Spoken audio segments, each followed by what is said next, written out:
यानंतर growth.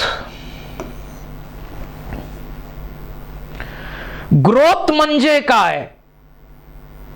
It is irreversible increase in size and number of cells. Growth कधीही reverse होणार नाही. जसं एका झायगोट पासून काय बनलं? या झायगोट पासून एम्ब्रिओ बनला. एम्ब्रिओ पासून एम्ब्रिओ जर्मिनेट होऊन प्लांट बनलं. हे ग्रोथ आहे, ही कधीही रिव्हर्स होणार नाही. आपण सुद्धा झायगोट पासून बनलेलो असतो. झायगोट पासून एम्ब्रिओ बनतो. एम्ब्रिओ पासून वेगवेगळे डिफरन्शिएट होऊन अवयव बनतात आणि आपलं शरीर, आपली उंची काही ठराविक वयापर्यंत वाढत वाढत वाढत वाढत वाढत जाते. नंतर म्हातारं होताना पुन्हा लहान लहान होतो का आपण? लहान झालं म्हातारपणी एवढंच असं होतंय का? नाही. वाढलेली उंची तुमची जी आहे ती कमी करू शकता का? नाही, कारण ती ग्रोथ आहे, ती कधीही रिव्हर्स होणार नाही.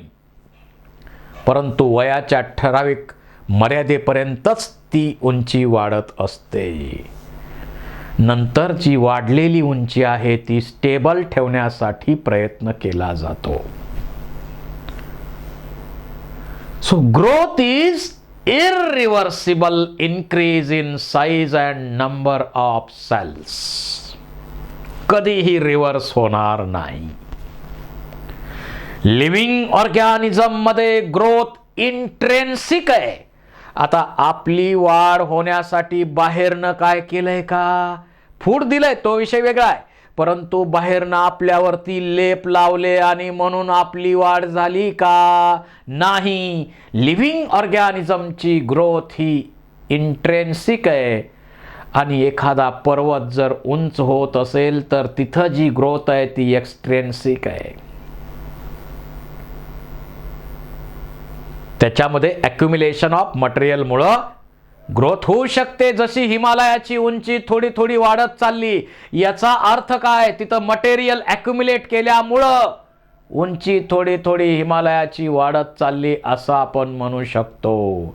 ती एक्सट्रेन्सिक ग्रोथ आहे. पण लिव्हिंग ऑर्गॅनिझमची ग्रोथ इंट्रेन्सिक असते. इंटरनल चेंजेस होत असतात, म्हणून आपली वाढ होते. म्हणून आपली वाढ होते. आता युनिसेल्युलर ऑर्गॅनिझम असतील तर युनिसेल्युलर मध्ये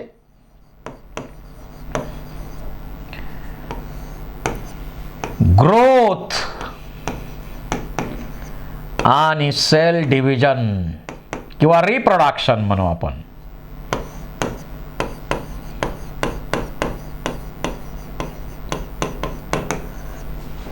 सेम आहेत. दोन्ही सेम आहेत. ग्रोथ पण तीच, रिप्रोडक्शनची प्रोसेस पण तेच. तर ग्रोथ प्रत्येक जण झायगोट पासून बनतो. Zygote develops into mature plant through growth, differentiation, forming roots, leaves, branches, flowers, fruits and seeds. आणि त्याचं ठराविक एज झालं की डेथ इज कंपल्सरी. सर्वांना मृत्यू कंपल्सरी आहे. It is a basic rule of nature. हे लाईफ सायकल आहे. आता ॲनिमलची ग्रोथ कशी आहे? क्लोज आहे. आपली उंची वाढत वाढत वाढत वाढत जाते. नंतर ठराविक वयानंतर स्टेबल होते, तेवढीच राहणार. तुम्ही मला आता सांगा, मी किती जरी प्रयत्न केला कोणते मेडिसिन असतील ते मेडिसिन घेतले तर माझी उंची वाढणार का? नाही. Because main growth period is over.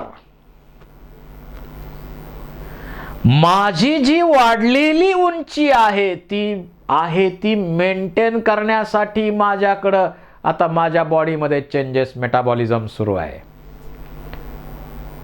तर आपली अशी जी ॲनिमलची ग्रोथ आहे ती कशी आहे? क्लोज आहे. आणि आपल्यामध्ये फक्त प्रायमरी ग्रोथ असते, सेकंडरी ग्रोथ ॲनिमल मध्ये नसते. सेकंडरी ग्रोथ फक्त किंगडम प्लॅन्टीच्या 2 मेंबर मध्ये, डायकॉट आणि जिम्नोस्पर्म या ग्रुप मध्ये आहे. इतर ठिकाणी एक्सेप्शनल असेल. बाकी कुठेही सेकंडरी ग्रोथ नाही. आपल्यामध्ये सेकंडरी ग्रोथ असती तर हाताला हात फुटले असते, पायाला पाय फुटले असते, डोक्याला डोकं तयार झालं असतं. असं चालेल का? नको आहे. म्हणून आपल्यामध्ये फक्त प्रायमरी ग्रोथ आहे, आपल्यामध्ये सेकंडरी ग्रोथ नसते. परंतु किंगडम प्लॅन्टीच्या काही मेंबरमध्ये प्रायमरी ग्रोथ तर सर्वांमध्ये असणार, ते प्लॅन्ट असो नाही तर ॲनिमल असो. परंतु किंगडम प्लॅन्टीच्या काही मेंबरमध्ये सेकंडरी ग्रोथ असते, जिम्नोस्पर्म आणि डायकॉट. कशी आहे ग्रोथ? आपण म्हटलेलं आहे इर्रिव्हर्सिबल आहे. इर्रिव्हर्सिबल आहे. ग्रोथ इज इर्रिव्हर्सिबल आहे.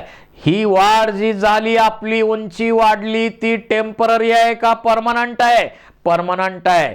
क्वांटिटेटिव्ह म्हणजे सेलचा नंबर वाढणं, सेलची साईज वाढणं, पण ती परमनंट वाढणं म्हणजे ग्रोथ आहे. क्वांटिटेटिव्ह आहे ती.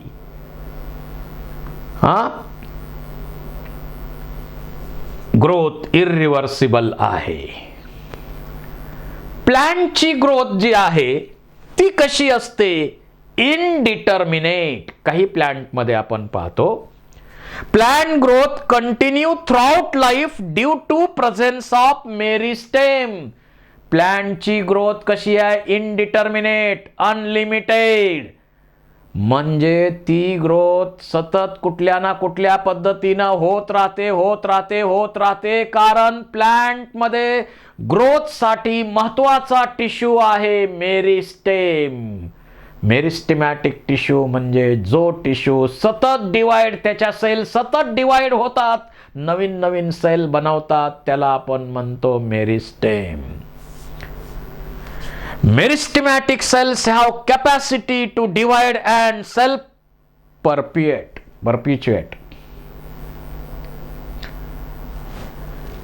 The growth where new cells are always added to the plant body by activity of meristem.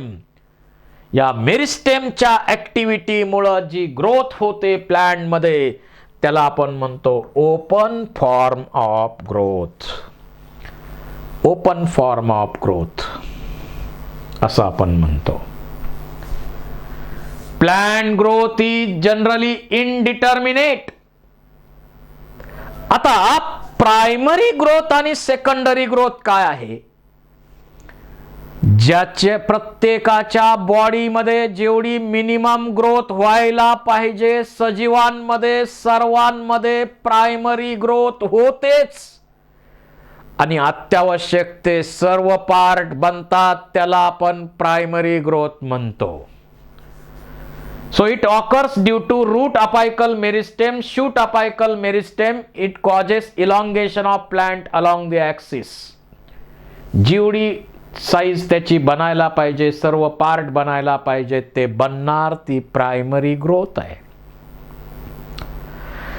परंतु जिम्नोस्पर्म, डायकॉट ऑफ एंजिओस्पर्म आणि एक्सेप्शनल केसेस असतील काही, त्यांच्यामध्ये मात्र लॅटरल मेरिस्टेम आहे, म्हणजे सेकंडरी मेरिस्टेम आहे. प्रायमरी ग्रोथ साठी प्रायमरी मेरिस्टेम लागते, पण सेकंडरी ग्रोथ साठी सेकंडरी मेरिस्टेम आहे. त्यामध्ये व्हॅस्क्युलर कॅम्बियम, कॉर्क कॅम्बियम नावाचे मेरिस्टेमॅटिक टिश्यू असतात आणि त्या मेरिस्टेमॅटिक टिश्यू मुळे होते सेकंडरी ग्रोथ आणि त्यामुळं त्याचं डायमीटर, त्या प्लॅन्टची जाडी वाढते थोडी थोडी. डायकॉट आणि जिम्नोस्पर्मच्या प्लॅन्टची जाडी वाढती थोडी थोडी. डायमीटर वाढण्यासाठी रिस्पॉन्सिबल कोण आहे? Secondary growth.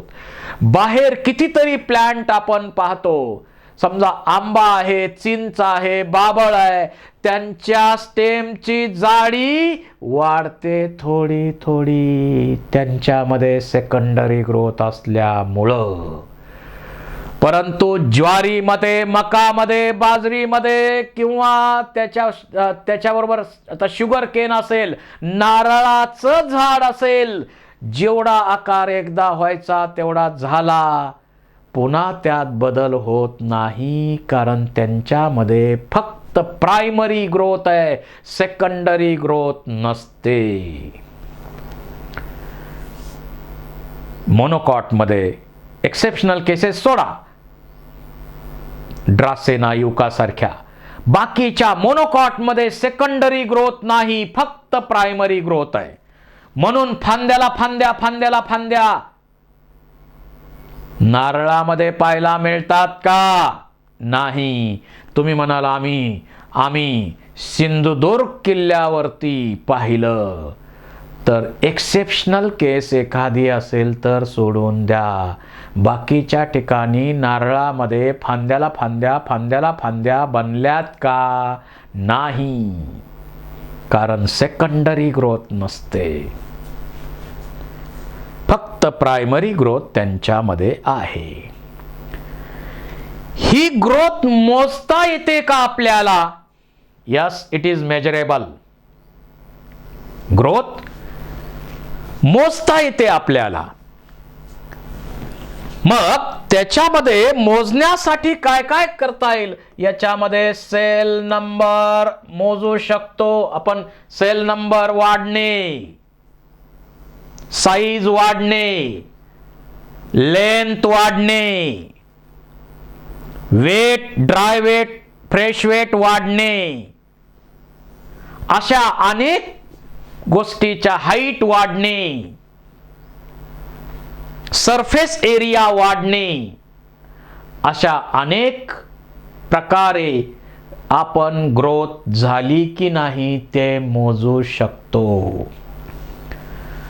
So at cellular level, growth occurs due to increase in amount of protoplasm. Cell level ला म्हटलं तर प्रोटोप्लाझमचा अमाऊंट वाढतो, त्याला आपण त्या ग्रोथच्या दरम्यान प्रोटोप्लाझमचा अमाऊंट वाढतो. Increase in protoplasm is difficult to measure directly. पण प्रोटोप्लाझम वाढलेला दिसतो का आपल्याला? नाही. So growth is measured by parameters like increase in fresh weight, dry weight, length, area, volume, cell number. समजा सेल नंबर असेल, मेजचं रूट घ्या, मकाचं रूट घेतलं तर apical meristem produces more than 17,500 new cells per hour. 17,500 cells या रूटच्या apical meristem पासून दर तासाला बनतात. 17,500 cells per our.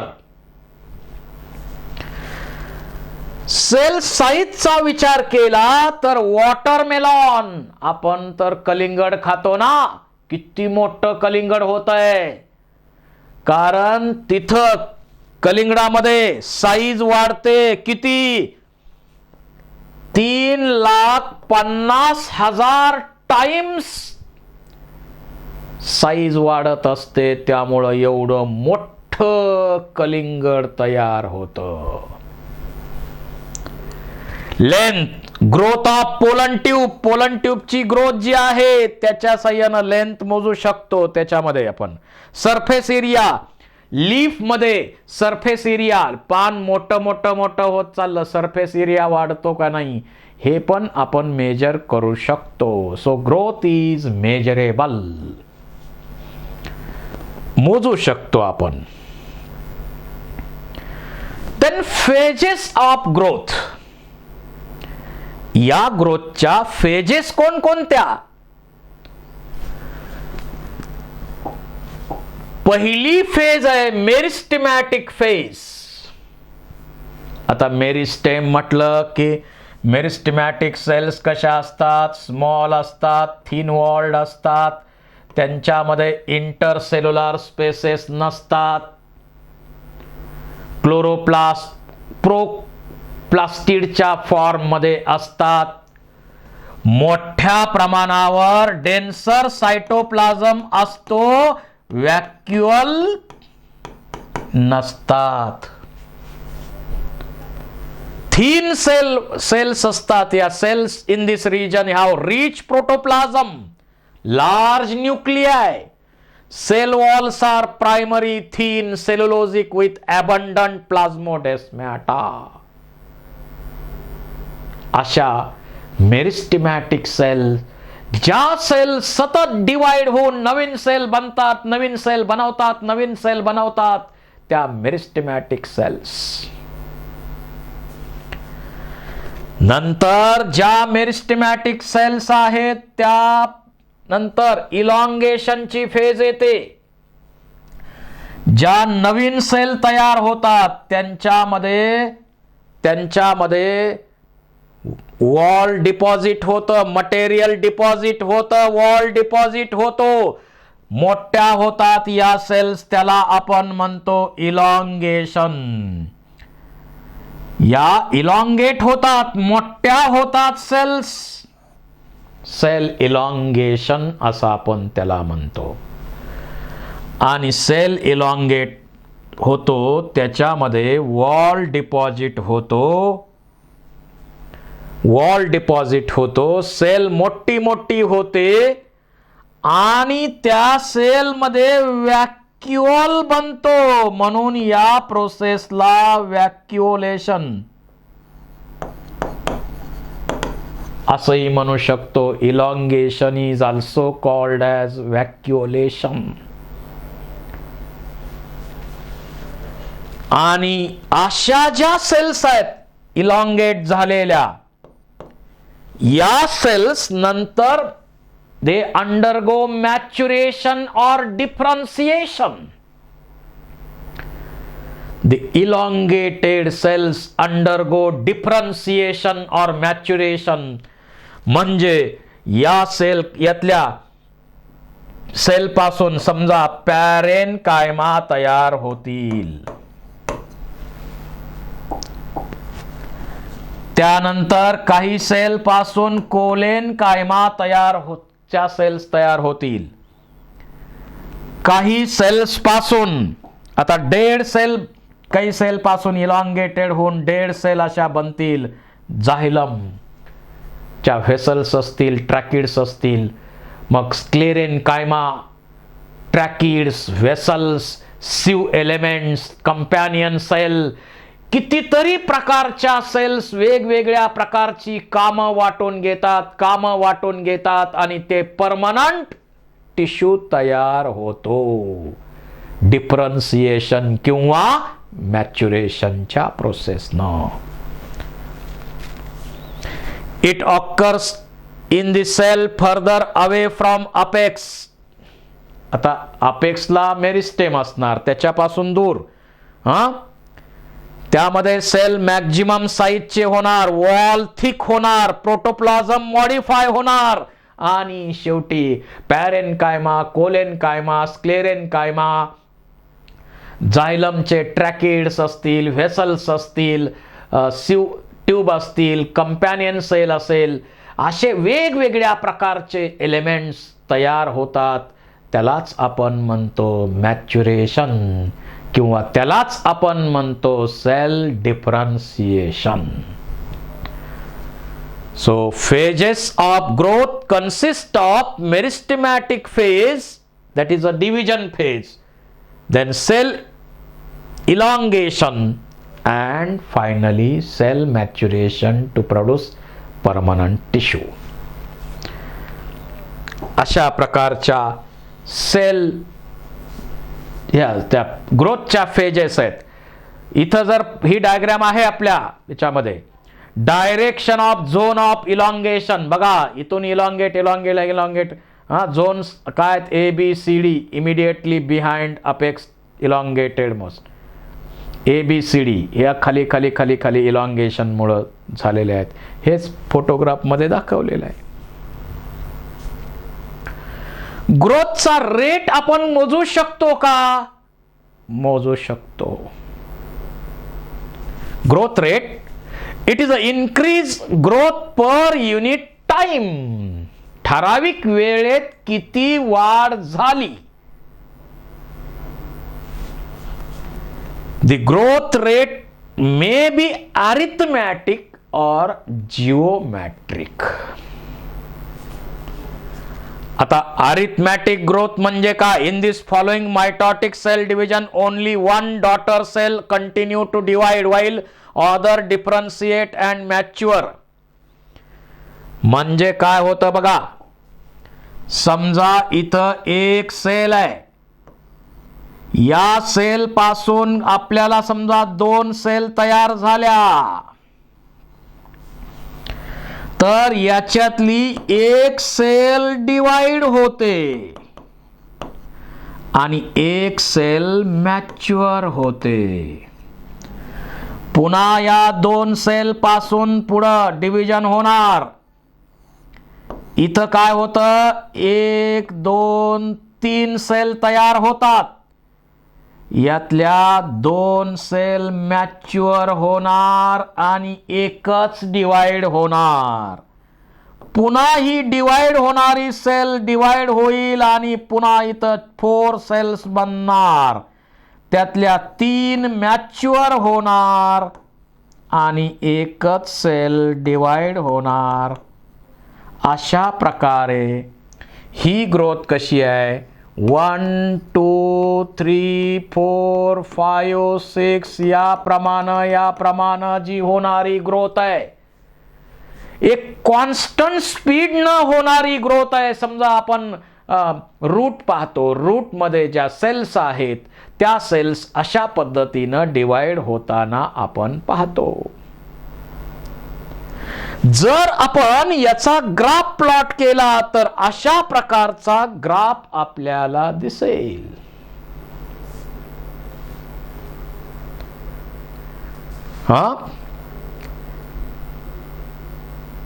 On plotting the length of organ against time, linear curve is, linear graph मिळतो आपल्याला, हा लिनियर मिळणार. त्यानंतर हा जो ग्राफ आहे याचं मॅथमॅटिकल इक्वेशन बनवलं आपण, तर काय बनतं, L T equal to L0 plus RT. L T equal to L0 plus RT. L T म्हणजे काय, लेंथ ॲट टाइम टी. समजा एका दिवसात किती वाढ झाली, एका महिन्यात किती वाढ झाली, टाइम टी. L0 म्हणजे ज्या वेळीपासून आपण मोजायला लागलोय तो 0, time 0, initial length 0. R growth rate किंवा इलॉंगेशन किती झालं, आर, आणि R per unit time, T for time. अशा प्रकारे हा ग्राफ जर आपण काढला, या साइडनं आपण हाईट घेतली आणि या साइडनं टाइम घेतला, तर आपल्याला ही 1 2 3 4 5 6 7 8 9 10 अशा प्रकारे होणारी ही जी ग्रोथ आहे, त्यामुळं आपल्याला असा लिनियर ग्राफ मिळतो. This type of growth is called as arithmetic growth. Plant मध्ये अशा प्रकारची अरिथमॅटिक ग्रोथ आपल्याला, समजा आपण रूटच्या सेल्स विचारात घेतल्या तर अशा प्रकारे आपल्याला ग्रोथ पाहायला मिळेल. त्यानंतर जिओमॅट्रिक ग्रोथ. जिओमॅट्रिक ग्रोथ म्हणजे या ग्रोथ मध्ये आपण पाहिलं तर समजा ही एक सेल आहे, ही डिवाइड होणार, या सेल पासून 2 सेल बनतात आणि इथं मॅच्युरेशन होत नाहीये. या दोन्ही सेल तयार झालेल्या दोन्ही डिवाइड होणार आणि यांच्यापासून 1 2 3 4 सेल्स तयार होणार. त्यांच्यापासून 8 सेल्स तयार होणार, 16 सेल्स तयार होणार, 32 64 128 256 512 अशा प्रकारे दुप्पट दुप्पट दुप्पट दुप्पट दुप्पट सेल्स तयार होत राहतात. आणि अशा प्रकारची जी ग्रोथ आहे त्याच्यामध्ये त्यालाच आपण म्हणतो जिओमॅट्रिक ग्रोथ. जसं बॅक्टेरियल सेल घेतल्या, एक कल्चर मीडियम आपण घेतलं तर त्या कल्चर मीडियम मध्ये बॅक्टेरियल सेलची ग्रोथ आपण अलाव केली तर सुरुवातीला 1 सेल असेल तर 2 सेल बनतील, 2 पासून 4 बनतील, 4 पासून 8 बनतील. म्हणजे सुरुवातीचा कालावधी स्लो ग्रोथ असण्याचाच असणार, कारण सेलचा नंबरच कमी आहे. परंतु एकदा का नंबर वाढला की दुप्पट, 1000च्या 2000, 2000च्या 4000, 4च्या 8000, 8च्या 16000, 16च्या 32000 म्हणजे हाय स्पीड न ग्रोथ होते. तिला आपण एक्सपोनेन्शियल फेज म्हणतो, लॉग फेज म्हणतो. आणि नंतर नंतर तिथले न्यूट्रिएंट मीडियम लिमिटेड आहेत ना. न्यूट्रिएंट मीडियम आपण वाढवत चाललोय का? नाही, ते लिमिटेड आहेत. आणि त्यानंतर मग ग्रोथचा रेट काय होईल? एक कॉन्स्टंट होईल, स्टेडी स्टेट येईल. जर आपण इथं ग्राफ प्लॉट केला आणि या बाजूला आपण साईज घेतली किंवा वेट घेतलं, टाइम घेतला, तर इनिशियल फेजला या बॅक्टेरिया घेतल्यात, कल्चर मीडियम मध्ये घेतल्यात, 1च्या 2 झाल्या, 2च्या 4 झाल्या, 4च्या 8 झाल्या, 8च्या 16 झाल्या. म्हणजे सुरुवातीचा ग्रोथचा रेट एकदम कमी असतो. हा स्लो ग्रोथ रेट आहे, त्याला म्हणायचं लॅग फेज. कारण सेलचा नंबर मर्यादित आहे. नवीन क्लायमॅटिक कंडिशनला ॲडजस्ट व्हायला थोडा वेळ जाणार आणि म्हणून सुरुवातीला ग्रोथचा रेट कमी असतो. पण एकदा का ॲडजस्टमेंट झाली, सेलचा नंबर वाढला की एकदम हाय स्पीडनं ग्रोथ होते. हाय स्पीडनं होणारी ही जी ग्रोथ आहे, या ग्रोथला आपण म्हणतो लॉग फेज किंवा एक्सपोनेन्शियल फेज. लॉग फेज किंवा एक्सपोनेन्शियल फेज आपण त्याला म्हणतो. पण नंतर नंतर काय होणार आहे? नंबर वाढत चाललाय, न्यूट्रिएंटचा वापर होत चाललाय, न्यूट्रिएंट्स रिस्ट्रिक्टेड आहेत, मर्यादित आहेत आणि न्यूट्रिएंट कमी कमी पडू लागले. नंतर नंतर प्रमाणाच्या बाहेर वाढत चालल्या सेल म्हटल्यावर न्यूट्रिएंट संपत चालले. न्यूट्रिएंट लिमिटेड आहेत आणि त्यामुळं पुन्हा ग्रोथचा रेट काय होईल? स्थिर होईल. त्याला आपण म्हणतो स्टेशनरी फेज. Stationary phase. असा हा जो ग्राफ आपल्याला मिळतो त्याला आपण एस शेप्ड ग्राफ म्हणतो. एस शेप्ड ग्राफ म्हणतो. आता इकडं साईज किंवा इकडं याला सिग्मॉइड सिग्मॉइड कर्व म्हणतो. याला आपण सिग्मॉइड कर्व म्हणतो. होतं काय यामध्ये? आता याचं पहा, जिओमॅट्रिक जो कर्व आहे ह्याची मेजरमेंट कशी करायची? समजा exponential growth can be expressed as W1 equal to W0 ERT. W1 म्हणजे काय? फायनल साईज, मग ती वेट असो, हाईट असो किंवा नंबर असो. W0 म्हणजे initial size at the beginning off period. R म्हणजे growth rate, that is a relative growth rate. T म्हणजे टाइम. E म्हणजे बेस ऑफ नॅचरल लॉगॅरिथम. तर असं इक्वेशन त्याचं आपल्याला मिळू शकतं. असं इक्वेशन त्याचं मिळू शकतं. त्याबरोबरच इथं जर आपण पाहिलं तर झायगोट आहे तयार झालेला. या जायगोट मध्ये सुरुवातीला 2 सेल बनतात, 2 च्या 4 बनणार, 4 च्या 8 बनणार. म्हणजे सुरुवातीची जी ग्रोथ आहे एम्ब्रियोची ती जिओमॅट्रिक मॅनरनं असते. एका सेल पासून 2 सेल बनतात, 2 च्या 4 बनतात, 4 च्या 8 बनतात, 8 च्या 16 बनतात, 16 च्या 32 बनतात. ह्यूमन एम्ब्रियोलॉजीचा विचार करा, मोरुला फॉर्मेशन पर्यंत असंच घडतं ना. म्हणजे सुरुवातीला हा झायगोट कुठल्या पद्धतीनं डिवाइड होतो? जिओमॅट्रिक टाइपनं डिवाइड होतो. आणि नंतर मात्र तो अरिथमॅटिक टाइपनं डिवाइड होतो. इथल्या सेल डिवाइड होतात. म्हणजे 2 सेल बनल्या एका सेल पासून तर एक मॅच्युअर होणार, एकच डिवाइड होणार. पुन्हा 3 बनल्या, 1 डिवाइड होणार. 4 बनल्या, 1 डिवाइड होणार. 5 बनल्या, 4 मॅच्युअर होणार, 1 डिवाइड होणार. अशा पद्धतीनं नंतर डिव्हिजन यामध्ये होत असतात. आणि हा जर ग्राफ विचारात घेतला तर आपल्याला स्टेअर केस सारखा हा ग्राफ असा दिसतो. पायऱ्या पायऱ्या पायऱ्या पायऱ्याने आपण वरती चढतो. स्टेअर केस सारखा हा ग्राफ आपल्याला दिसतो.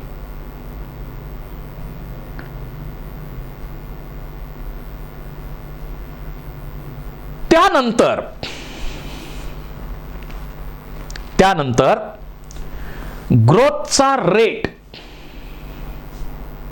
ग्रोथ रेट आपण स्टडी करणार आहोत. Here relative growth rate is also measurable measure of ability of plant produce new plant material. Efficiency index किती आहे त्याचा, न्यू प्लांट मटेरियल किती बनतंय, हे रिलेटिव्ह ग्रोथच्या मदतीनं आपण स्टडी करू शकतो. Hence final size is W1 depends upon initial size W0. जी फायनल साइज असते W1 ती W0 म्हणजे इनिशियल साइज वरती अवलंबून असते. हेच आपण इथं ग्रोथ रेटच्या मदतीनं स्टडी करतो. आपण quantitative comparison between growth can also made in 2 ways. एक absolute growth, that is a measurement comparison of total growth per unit time. एखाद्या लीपची, एखाद्या पार्टची टोटल ग्रोथ ठराविक वेळेत किती झाली याला आपण म्हणतो ॲब्सोल्यूट ग्रोथ.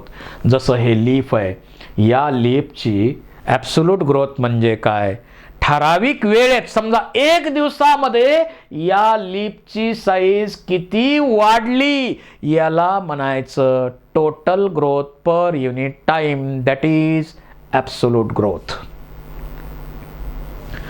परंतु रिलेटिव्ह ग्रोथ काय म्हणते, रिलेटिव्ह ग्रोथ म्हणजे याच्या ॲब्सोल्यूट ग्रोथच्या कंपॅरिझन मध्ये, त्याच्या रिलेशन मध्ये किती ग्रोथ झाली. So growth in relation to absolute growth, that is relative growth. त्यालाच आपण रिलेटिव्ह ग्रोथ म्हणतो. इथं diagrammatic comparison of absolute and relative growth. Both leaves A and B have increased their area by 5 cm² in given time produce A1 and B1 leaves. बघूया आपण याच्यामध्ये details. आता absolute growth आपल्याला जर काढायची असेल दोन्ही लीपची ॲब्सोल्यूट ग्रोथ आणि दोन्ही लीपची रिलेटिव्ह ग्रोथ आपण काढू, त्याच्यावरनं आपल्याला समजेल दोन्हीमध्ये डिफरन्स काय आहे. समजा absolute growth final size minus initial size at time T.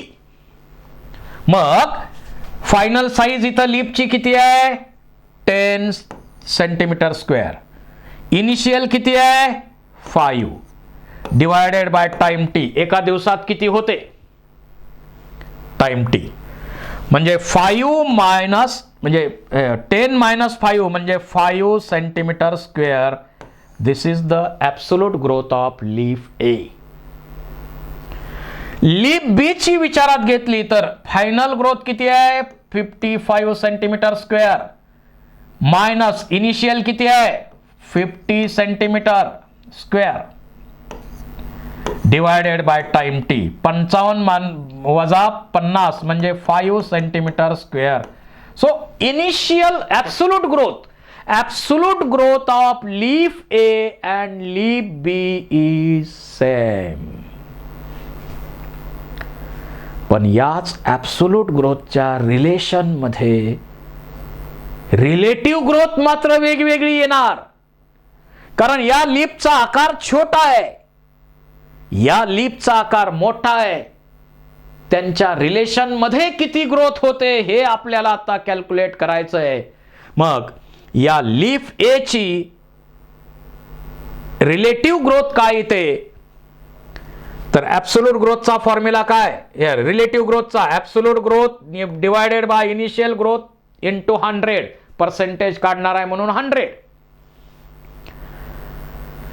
काय झालं, किती आहे याची ॲब्सोल्यूट ग्रोथ आहे 5 सेंटीमीटर स्क्वेअर. इनिशियल साईज आहे 5 into 100, that is equal to 100%.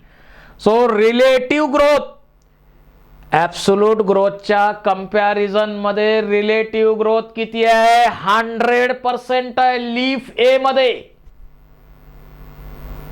छोट्या पानामध्ये असं आपल्याला दिसेल, परंतु इकडं मोठ्या पानामध्ये जर पाहिलं तर ॲब्सोल्यूट ग्रोथ किती आहे, 5 सेंटीमीटर स्क्वेअर आहे. 5 इनिशियल ग्रोथ किती आहे, 50. 5 भागिले 50 गुणिले 100 काय येईल, 10%. फक्त 10% रिलेटिव्ह ग्रोथ झाली लीफ बी मध्ये. अशा प्रकारे आपण ॲब्सोल्यूट ग्रोथ आणि रिलेटिव्ह ग्रोथ मोजू शकतो. Conditions essential for growth.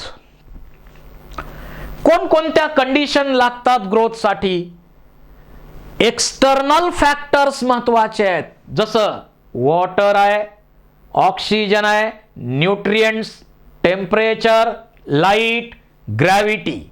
हे सर्व एक्सटर्नल फॅक्टर्स ग्रोथ वरती इफेक्ट करतात, परिणाम करतात. त्याचप्रमाणे इंटरनल फॅक्टर, सदा जेनेटिक फॅक्टर वगैरे हे सुद्धा महत्वाचे असतात.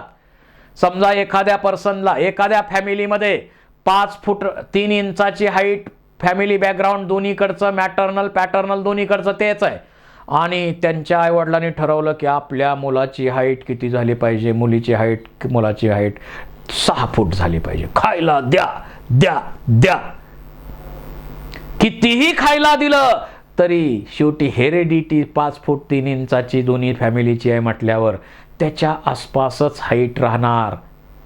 म्हणजे फक्त एक्सटर्नल फॅक्टर वरती अवलंबून आहे का, नाही. इंटरनल फॅक्टर्स जसे जेनेटिक फॅक्टर फार फार महत्वाची भूमिका यामध्ये बजावतात. जसं वॉटर, टर्जिडिटी सेलची वॉटर मीडियम आहे, एन्झायमॅटिक ॲक्टिव्हिटी आहे साठी वॉटरची गरज आहे.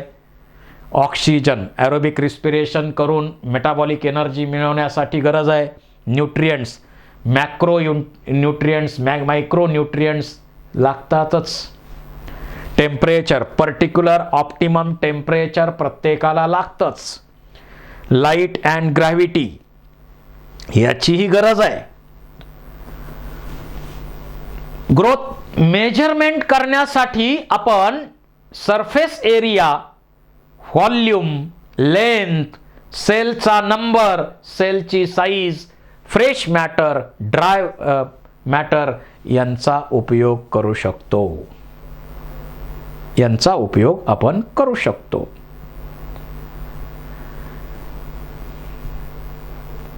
त्यानंतरचं आर्टिकल आहे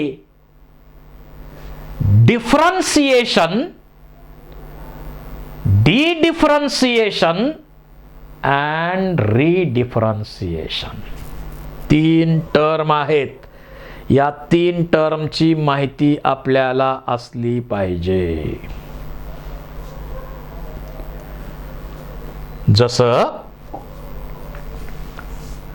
आपण सुरुवातीला जो मेरिस्टेमॅटिक टिश्यू पाहूया. या मेरिस्टेमॅटिक टिश्यू मध्ये सेल डिव्हिजन होणार, इलॉंगेशन होणार आणि मग डिफरन्सिएशन होणार. काही पासून मग पॅरेनकायमा तयार होईल, काही पासून कोलेनकायमा तयार होईल, त्यानंतर व्हेसल तयार होतील, सीव एलिमेंट तयार होतील, अनेक प्रकारचे टिश्यूज बनतील. त्याला आपण म्हणतो डिफरन्सिएशन.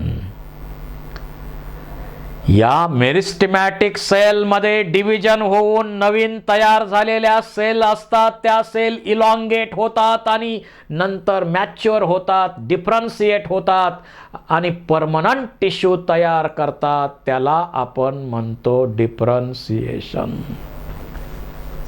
तर हे प्रायमरी मेरिस्टेम आहे. ही काय आहे? हे कशापासून घडलेलं आहे? प्रायमरी मेरिस्टेम पासून हे घडलेलं आहे. डिफरन्सिएशन. आपल्या बॉडीमध्ये सुद्धा विचार करा. जायगोट मध्ये डिव्हिजन झाल्या नंतर ऑर्गन बनले आणि ऑर्गनचं काम आता फिक्स आहे. हाताचं काम फिक्स आहे, डोळ्याचं काम फिक्स आहे, नाकाचं काम फिक्स आहे, कानाचं काम फिक्स आहे. म्हणजे सगळं डिफरन्सिएशन झालेलं आहे.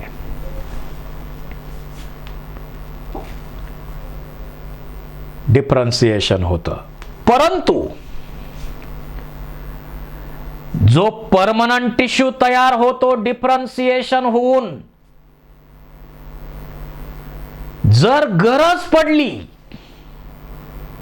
पर्यायच नाही, गरज पडली तर या परमनंट टिश्यूच्या सेल्स पुन्हा मेरिस्टेमॅटिक होतात. They regain their capacity of division. जी लॉस झालेली कॅपॅसिटी आहे ती रिगेन करतात आणि पुन्हा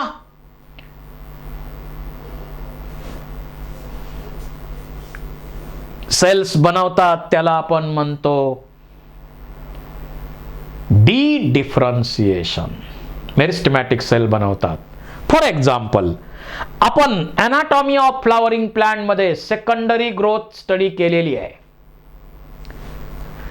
आणि या सेकंडरी ग्रोथ मध्ये काय घडलंय तुम्हाला माहिती आहे. इथं इंट्राफॅसिक्युलर मेरिस्टेम आहे, व्हॅस्क्युलर कॅम्बियम आहे, परंतु इथं मेडुलरी रेज असतात हे आपल्याला माहित आहे. या मेडुलरी रेजच्या सेल्स कशा असतात? प्रायमरी पॅरेनकायमॅटस असतात आणि डिफरन्सिएशनच्या वेळी these parenchyma cells regain their capacity of division and becomes meristematic. That is called as differentiation. For example, under certain condition, living differentiated cells regain capacity of division called as differentiation. For example, formation of meristem, interfascicular cambium, core cambium from differentiated parenchyma cells पासून. core cambium मध्ये सुद्धा तसंच घडतं. जो कॉर्टेक्सचा tissue आहे त्या कॉर्टेक्सच्या cells differentiated cells असणार. त्या सेल्स मेरिस्टेमॅटिक होतात आणि त्यापासून कॉर्क कॅम्बियम तयार होतो. म्हणजे कॉर्क कॅम्बियम तयार होणे किंवा इंटरफेसिक्युलर मेरिस्टेम तयार होणे दोन व्हॅस्क्युलर बंडलच्या मध्ये, याला आपण म्हणतो डी डिफरन्सिएशन. मॅच्युअर सेल मध्ये पुन्हा मेरिस्टेमॅटिक कॅपॅसिटी रिगेन करणे,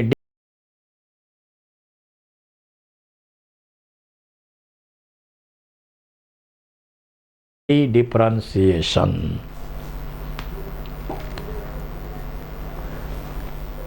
त्याच्यानंतर आपल्याला तर माहिती आहे काही ठिकाणी जो मेरिस्टेम आहे तो प्रायमरी आहे. तर सुरुवातीला आपण दोन स्टडी केले ते प्रायमरी मेरिस्टेम आहे. सुरुवातीला प्रायमरी मेरिस्टेम पासून हे घडलंय. परंतु हा व्हॅस्क्युलर बंडल आहे. या बंडल मध्ये नंतर तयार झालेला हा जो मेरिस्टेम आहे याला आपण म्हणणार सेकंडरी मेरिस्टेम. त्या प्रायमरी मेरिस्टेमना प्रायमरी प्लांट बॉडी बनवली, रूट बनवले, स्टेम बनवले, स्टेम किंवा लीव्स, फ्लावर, फ्रूट सगळे प्रायमरी पार्ट आहेत ते बनवले. परंतु व्हॅस्क्युलर बंडल मध्ये सेकंडरी मेरिस्टेम आहे. या सेकंडरी मेरिस्टेम पासून सेकंडरी टिश्यू तयार होतो. तर हे कॉर्क कॅम्बियम असो किंवा व्हॅस्क्युलर कॅम्बियम, हा सेकंडरी मेरिस्टेम आहे. आणि हा सेकंडरी मेरिस्टेम काय करणार आहे, आउटर साइडला आणि इनर साइडला दोन्ही साइडला सेल्स बनवणार. इनर साइडला रॅपिड डिव्हिजन होतात सेकंडरी जायलम तयार होतो. आउटर साइडला पण डिव्हिजन होतात आणि त्या साइडला सेकंडरी फ्लोएम तयार होतो. अशा प्रकारे सेकंडरी मेरिस्टेमॅटिक टिश्यू पासून पुन्हा आणखी डिफरन्शिएटेड मॅच्युअर असा टिश्यू तयार होतो. सेकंडरी झायलम आणि सेकंडरी फ्लोएम याला आपण म्हणतो रीडिफरन्सिएशन. पुन्हा डिफरन्शिएट झाले मेरिस्टेम पासून, सेकंडरी मेरिस्टेम पासून पुन्हा परमनंट टिश्यू तयार झाला.